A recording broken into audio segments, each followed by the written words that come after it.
नमस्कार साथियों, मैं हूं कृष्णानंद सिंह और आप देख रहे हैं YouTube channel education portal Krishna. इस वीडियो में प्रश्न का स्तर थोड़ा ऊंचा रखा गया है। इस प्रश्न में मैं आपकी प्रतिक्रिया जानना चाहूँगा कि क्या प्रश्न का स्तर ऐसा हो सकता है।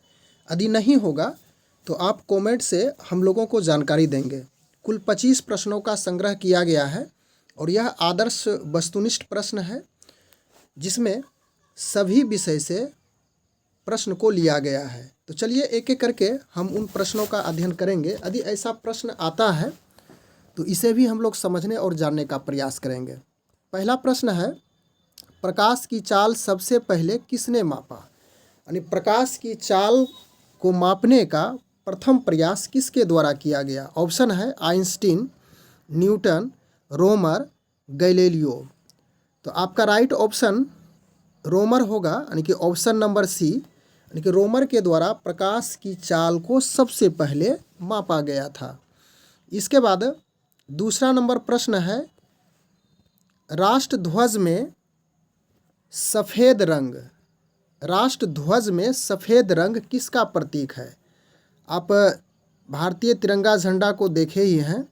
नीचे हरा रंग होता है, ऊपर केसरिया और बीच में सफ़ेद रंग होता है। तो सफ़ेद रंग किसका प्रतीक। हालांकि तीनों रंग और चक्र कोई ना कोई यह हमें प्रतीक बताता है, कोई ना कोई हमें यह संकेत देता है और अच्छाई का ही प्रतीक है। तो यहाँ पे हम लोग मुख्य प्रश्न पर ही ध्यान देंगे, जो पूछा गया है कि राष्ट्रीय ध्वज में जो सफ़ेद रंग होता है, श्वेत रंग होता है, जो बीच में होता है तिरंगा झंडा में, वह किसका प्रतीक है। ऑप्शन है सत्य तथा पवित्रता का, शक्ति एवं समृद्धि का, प्रगति का, सामाजिक न्याय का। तो यह प्रश्न पुनः मैं आपके लिए छोड़ रहा हूँ। यह प्रश्न कमेंट के माध्यम से आप अन्य वीडियो की भांति जिस प्रकार से जवाब दिए थे और सही जवाब आप लोगों का आ रहा है, तो यह भी प्रश्न आप कमेंट के माध्यम से लोगों को देंगे कि इसका सही ऑप्शन क्या होगा। इसके बाद तीसरा नंबर प्रश्न है, रक्त का थक्का जमता है, यानी कि रक्त का थक्का नहीं जमता है। यानी कि शरीर में जब रक्त पाया जाता है तो जो ही शरीर से रक्त बाहर निकलेगा तो थक्का हो जाता है, जम जाता है, लेकिन शरीर में रहता है तो वह नहीं जमता है। इसका क्या कारण है। ऑप्शन दिया हुआ है फाइब्रिन, हेपरिन, प्लाज्मा, हीमोग्लोबिन। तो इसका राइट आंसर है हेपरिन, यानी कि रक्त में एक हेपरिन पदार्थ पाया जाता है और इसी के कारण रक्त शरीर के अंदर थक्का नहीं जमता है। अगला प्रश्न है चौथा नंबर, निकट दृष्टि दोष, निकट दृष्टि दोष में दूर वाली वस्तु का प्रतिबिंब बनता है। ऑप्शन के अनुसार से हम लोग सेलेक्ट करेंगे, रेटिना के पीछे, रेटिना के आगे, आइरिस पटल पर, कॉर्निया पर। तो राइट ऑप्शन आपका बी होगा, यानी कि रेटिना के आगे। निकट दृष्टि दोष में दूर वाली वस्तु का प्रतिबिंब रेटिना के आगे बनता है। अगला प्रश्न है पांचवा नंबर, किसी वस्तु का भार अधिकतम होता है, यानी कोई भी वस्तु है उसका भार अधिकतम कहाँ पे होता है। ऑप्शन है निर्वात में, हवा में, जल में, हाइड्रोजन में। निर्वात कहने का अर्थ हो गया कि जहाँ पे हवा भी ना उपस्थित हो, हवा भी मौजूद ना हो। तो इसका राइट आंसर ए ही होगा, क्योंकि जहाँ पे हवा भी नहीं है तो वहाँ पे किसी भी वस्तु का भार अधिकतम होता है। इसके बाद 6 नंबर प्रश्न में हम लोग आ चुके हैं, गुप्त शासकों द्वारा जारी चांदी के सिक्के कहलाते थे। यानी गुप्त शासक के द्वारा चांदी के सिक्के जारी किए गए थे और वह सिक्का किस नाम से जाना जाता था गुप्त वंश के समय में। पहला ऑप्शन है ए नंबर रूपक, बी है कासनिक, सी है दिनार और डी है पन। तो यह रूपक के रूप में जाना जाता था और यह आपका राइट ऑप्शन ए होगा, यानी कि यह ए नंबर हो जाएगा। उसके बाद अगला प्रश्न है 7 नंबर, कार्बोहाइड्रेट निम्नलिखित में से किसमें नहीं पाया जाता है। यहाँ पे 4 ऑप्शन दिया हुआ है और पूछा गया है कि कार्बोहाइड्रेट किसमें नहीं पाया जाता है। पनीर है, पालक है, मछली है और मक्खन है। तो पनीर में कार्बोहाइड्रेट पाया जाता ही है। उसके बाद मछली में भी कार्बोहाइड्रेट पाया जाता है और मक्खन में भी पाया जाता है। लेकिन पालक साग एक ऐसा है जिसमें कार्बोहाइड्रेट की मात्रा नहीं पाई जाती है। इसमें लोहा अर्थात Fe की मात्रा भरपूर पाई जाती है, यानी प्रचुर मात्रा में पाई जाती है। इसके बाद 8 नंबर प्रश्न में हम लोग आ चुके हैं। स्वर्ण मंदिर बनाने के लिए भूमि किसने उपलब्ध कराए थे? यानी सोने की मंदिर बनाने के लिए भूमि किसने उपलब्ध कराए थे? इसका ऑप्शन इस प्रकार से दिया हुआ, जहांगीर, अकबर, गुरु गोविंद सिंह, शाहजहां।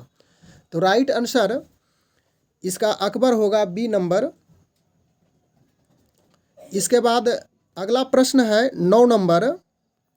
भारत का दक्षिणतम बिंदु, यानी भारत का जो दक्षिणतम बिंदु है इंदिरा पॉइंट, वह कहाँ स्थित है? यह पूछा गया है। ऑप्शन है बड़ा निकोबार द्वीप में, बी नंबर ऑप्शन है छोटा निकोबार द्वीप में, सी है मध्य अंडमान में और सी है दक्षिण अंडमान में। तो राइट ऑप्शन आपका बड़ा निकोबार द्वीप समूह में होगा, यानी कि ए नंबर ऑप्शन सही है। उसके बाद 10 नंबर प्रश्न में हम लोग आ चुके हैं और यह फिजिक्स से रिलेटेड प्रश्न है। पारसेक किसकी इकाई होती है? यानी पारसेक, ऑप्शन है दूरी, समय, प्रकाशीय तीव्रता, चुंबकीय बल। तो पारसेक दूरी की सबसे बड़ी इकाई होती है। इसके बाद अगला प्रश्न 11 नंबर में हम लोग आ चुके हैं। ऋग्वैदिक काल में ब्राह्मणों के प्रमुख देवता थे। यह हिस्ट्री से आपका प्रश्न है, यानी इतिहास से है। अग्नि, सोम, वरुण, इंद्र। तो ऋग्वैदिक काल में ब्राह्मणों के प्रमुख देवता इंद्र के रूप में जाना जाता, यानी इसे ही प्रमुख के रूप में मानते थे इंद्र को। तो राइट ऑप्शन आपका डी होगा। इसके बाद अगला प्रश्न है 12 नंबर। भारतीय संविधान सभा की प्रारूप समिति के सदस्यों की संख्या, इसे थोड़ा सा और छोटा कर लेते हैं, स्पष्ट रूप से दिख जाएगा। यानी भारतीय संविधान सभा की प्रारूप समिति के सदस्यों की संख्या कितनी थी? ऑप्शन दिया हुआ है 7, 9, 11, 8। तो 7 थी उस समय, ऑप्शन ए सही है। अगला प्रश्न है 13 नंबर में हम लोग आ चुके हैं। ग्राम पंचायत चुनाव कराने का निर्णय लिया जाता है। ध्यान रखिएगा कि ग्राम पंचायत चुनाव, जिसमें मुखिया, वार्ड, सरपंच, समिति इत्यादि का चुनाव होता है, तो यह चुनाव कराने का निर्णय कौन लेता है? तो इसका यहाँ पे ऑप्शन दिया हुआ है जिलाधिकारी द्वारा। उसके बाद बी नंबर ऑप्शन है राज्य चुनाव आयोग द्वारा। उसके बाद केंद्रीय सरकार द्वारा, राज्य सरकार द्वारा। तो राइट ऑप्शन आपका बी होगा, यानी कि राज्य चुनाव आयोग द्वारा यह निर्णय लिया जाता है। अगला प्रश्न है 14 नंबर। राष्ट्रपति द्वारा अवकाश प्राप्त करने की आयु क्या है? अवकाश मतलब सेवानिवृत्त, यानी कि रिटायर। तो ऑप्शन दिया है 60, 65, 63, इनमें से कोई सीमा नहीं है। तो सही ऑप्शन आपका डी होगा, क्योंकि इसके लिए राष्ट्रपति के लिए अवकाश की कोई सीमा फिक्स नहीं की गई है। उसके बाद 15 नंबर प्रश्न में हम लोग आ चुके हैं। कान में कुल कितनी अस्थियां पाई जाती है? अस्थि मीन्स हड्डी, कितनी उसकी संख्या होती है कान में? ऑप्शन दिया हुआ है 2, 4, 6, 8। तो कान में 6 अस्थियां पाई जाती है। इसके बाद हम लोग अगला प्रश्न को देखते हैं। 16 नंबर। लिटमस पत्र, यह आपका केमिस्ट्री से है। लिटमस पत्र प्राप्त होता है शैवाल से, जीवाणु से, कवक से, लाइकन से। तो लिटमस पत्र लाइकन से प्राप्त होता है। लाइकन एक प्रकार का घास है और इसी से लिटमस पत्र तैयार किया जाता है। ऑप्शन आपका डी सही है। इसके बाद अगला प्रश्न है 17 नंबर। पवन ऊर्जा उत्पादन में देश में पहला स्थान किस राज्य का है? ऑप्शन दिया हुआ है गुजरात, तमिलनाडु। इसके बाद 2 ऑप्शन हम लोग नीचे देख लेते हैं, यहाँ पे दिया हुआ है महाराष्ट्र और इनमें से कोई नहीं। तो राइट ऑप्शन आपका यहाँ पे जो तमिलनाडु था यही होगा, यानी कि बी नंबर सही है। तमिलनाडु में पवन ऊर्जा उत्पादन में देश में पहला स्थान रखता है, तमिलनाडु का स्थान पहला है। इसके बाद 18 नंबर प्रश्न में हम लोग आ चुके हैं। किस अफ्रीकी देश में, यानी कि अफ्रीका का एक देश है जहाँ पे रेल मार्ग नहीं है। ऑप्शन है नाइजर, नाइजेरिया, तंजानिया, जाम्बिया। तो इसका राइट आंसर नाइजर होगा, यानी कि ऑप्शन नंबर ए सही है। उसके बाद 19 नंबर प्रश्न में हम लोग आ चुके हैं। चांदी का सिक्का सर्वप्रथम किसने चलाया था? ऑप्शन है सिकंदर लोदी, हुमायूं, शेर शाह सूरी, अकबर। तो चांदी का सिक्का सबसे पहले शेर शाह सूरी के द्वारा चलाया गया था। ऑप्शन नंबर सी सही है। इसके बाद 20 नंबर प्रश्न में हम लोग आ चुके हैं। योजना पत्रिका का प्रकाशन कहाँ से होता है? इसका इस प्रकार से ऑप्शन दिया हुआ है। मानव संसाधन मंत्रालय द्वारा, प्रशासन विभाग द्वारा, सूचना एवं प्रसारण मंत्रालय द्वारा, उपर्युक्त में से कोई नहीं। तो ये ऑप्शन सी आपका सही है। सूचना एवं प्रसारण मंत्रालय द्वारा योजना पत्रिका का प्रकाशन किया जाता है। इसके बाद 21 नंबर प्रश्न में हम लोग आ चुके हैं। भारतीय मुद्रा प्रणाली में दशमलव पद्धति किस वर्ष लागू की गई थी? 1947, 1957, 1935 है। तो यह 1957 ईस्वी में लागू किया गया था। ऑप्शन नंबर बी आपका सही है।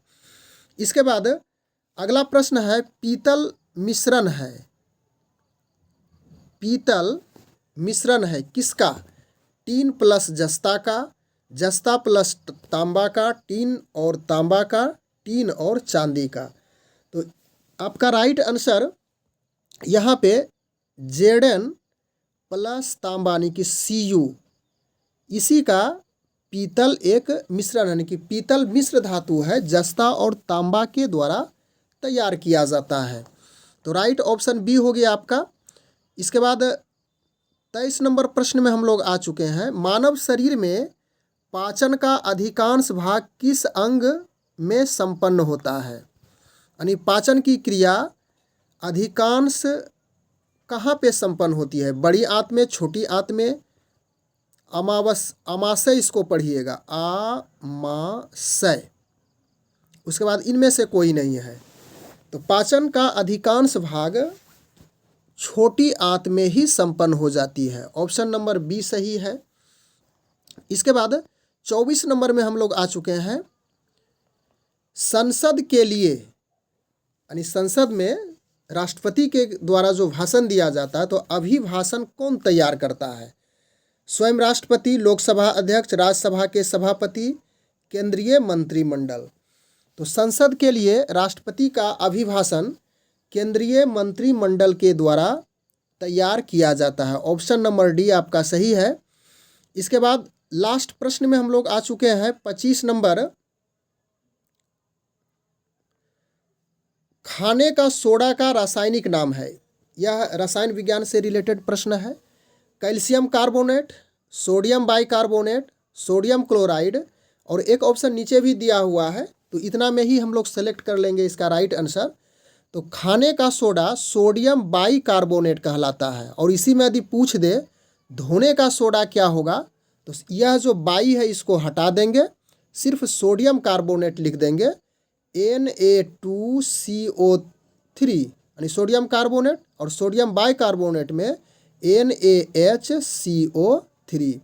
तो सोडियम बाइकार्बोनेट खाने का सोडा के रूप में जाना जाता है।